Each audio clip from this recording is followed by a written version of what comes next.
चंद्रशेखर आजाद की हुंकार बहन ने बुलाया है, मुझे रोकने की ताकत किसी में नहीं। नारायणपुर को बनाया छावनी, कई थानों की पुलिस भी चंद्रशेखर आजाद को रोकने में नाकाम। चंद्रशेखर आजाद का रौद्र रूप देखकर बैकफुट पर आया प्रशासन। कई कार्यकर्ता हाउस अरेस्ट, फिर भी जुल्म के खिलाफ झुके नहीं चंद्रशेखर आजाद। एक पीड़ित दलित बहन से मिलने के लिए सरकार ने लगा दी कई थानों की पुलिस।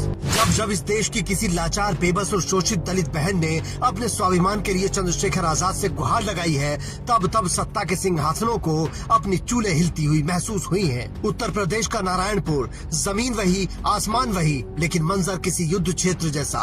सड़कों पर खाकी का कड़ा पहरा, चप्पे चप्पे पर संगीने और थानों की पुलिस को बस एक ही हुक्म, रोक लो उस शख्स को जिसका नाम है चंद्रशेखर आजाद। चंद्रशेखर आजाद अपनी एक पीड़ित दलित बहन की चीख पुकार सुनकर उसके आंसू पोंछने के लिए निकले थे, लेकिन इस लोकतांत्रिक देश में एक भाई को अपनी बहन से मिलने से रोकने के लिए सरकार ने पूरी ताकत झोंक दी। उत्तर प्रदेश का नारायणपुर इलाका अचानक छावनी में तब्दील हो जाता है। सड़कों पर भारी पुलिस बल तैनात, कई थानों की पुलिस को एक ही मिशन पर लगा दिया जाता है और वो मिशन है आजाद समाज पार्टी के प्रमुख और सांसद चंद्रशेखर आजाद को रोकना।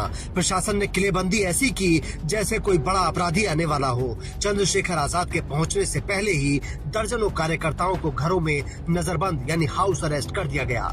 लेकिन सवाल ये था कि क्या लाठियां, बंदूकें और पुलिस का ये पहरा चंद्रशेखर आजाद को रोक पाएगा? जवाब था बिल्कुल नहीं। जैसे ही चंद्रशेखर आजाद को पता चला कि उनकी बहन ने उन्हें याद किया है, वो सारे बंधनों को तोड़कर नारायणपुर के लिए निकल पड़े। लेकिन रास्ते में खड़ी थी खाकी की भारी दीवार, पुलिस ने उन्हें आगे जाने से रोक दिया। तब देश ने चंद्रशेखर आजाद का वो रौद्र रूप देखा जिससे सत्ता के गलियारे हिल गए। चंद्रशेखर आजाद ने पुलिस के सामने दो टूक कहा, कोई कुछ भी कर ले, सरकार कितनी भी ताकत लगा ले, लेकिन मैं हर हाल में अपनी पीड़ित दलित बहन से मिलने जाऊंगा। मेरी बहन ने मुझे बुलाया है और भाई को बहन से मिलने से दुनिया की कोई ताकत नहीं रोक सकती। पीड़ा के साथ जा रहा हूँ अपनी बहनों को न्याय दिलाने। उन्होंने जो उम्मीद मुझसे लगाई, उस उम्मीद को पूरा करने, भाई होने के नाते भाई का फर्ज निभाने के लिए जा रहा हूँ। इसलिए मुझे कितना कष्ट सहना पड़े मेरे लोगों को, हम लोग सहेंगे नहीं सहेंगे, हम लोग हटने वाले नहीं। मैं कह रहा हूँ, अगर पुलिस लाठी गोली से, देखिए हम संविधानवादी हैं, हम हिंसा का समर्थन नहीं करते, लेकिन पुलिस लाठी गोली चला के हमें रोकना चाहती तो हमारे सीने खुले। पुलिस गोली चलाए, हम लोग गोलियों का पीठ नहीं दिखाएंगे, मैं आपको वचन देकर। एक तरफ चंद्रशेखर आजाद का फौलादी इरादा था तो दूसरी तरफ उनके पीछे खड़ी हजारों समर्थकों की फौज। चंद्रशेखर आजाद के इस तेवर को देखकर प्रशासन के हाथ पांव फूल गए। माहौल इतना तनावपूर्ण हो गया कि पुलिस और स्थानीय प्रशासन को समझ आ गया कि अगर आज चंद्रशेखर आजाद को रोका गया तो आंदोलन की ये आग बुझने वाली नहीं है। आखिरकार भारी दबाव के आगे उत्तर प्रदेश की पुलिस और प्रशासन को घुटने टेकने पड़े।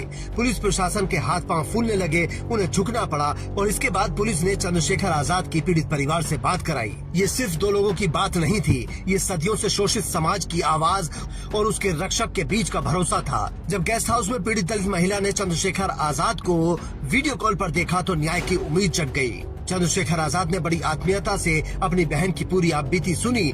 इस जुल्म के खिलाफ जब एक पीड़ित दलित लड़की खड़ी हुई तो उसकी आवाज पूरे देश में गूंज उठी। उस पीड़ित बहन ने रोते हुए नहीं बल्कि दहाड़ते हुए चंद्रशेखर आजाद से मिलने की गुहार लगाई। उसने साफ कहा था कि अब दबंगों की गुलामी नहीं सही जाएगी, भले ही सिर कटवा लेंगे, लेकिन दलितों को पीटने वालों और बाबा साहेब का अपमान करने वालों के सामने कभी नहीं झुकेंगे।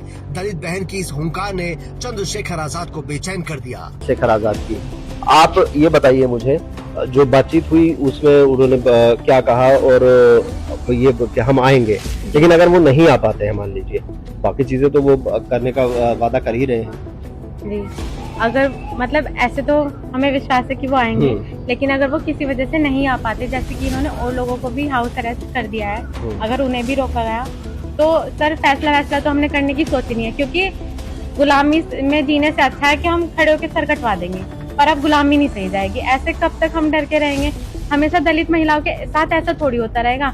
निकलने से भी औरतें डर रही हैं, जंगलों में जाते वक्त उनको रोक रहे हैं कि तुमने हमारा नाम क्यों लिखवाया। भाई जब तुम थे लड़ाई में तो तभी तो तुम लोगों का नाम लिखवाया। नारायणपुर की इस घटना ने एक बार फिर साबित कर दिया है कि जब जुल्म के खिलाफ आवाज उठती है तो बड़े से बड़े प्रशासन को भी झुकना पड़ता है। चंद्रशेखर आजाद ने साफ कर दिया है कि दलितों और पिछड़ों के स्वाभिमान से समझौता किसी भी कीमत पर नहीं होगा। चंद्रशेखर आजाद ने साबित कर दिया कि वो सिर्फ सियासत नहीं करते बल्कि अपने समाज की असमत के लिए लड़ना भी जानते हैं। Bureau report, Indian news.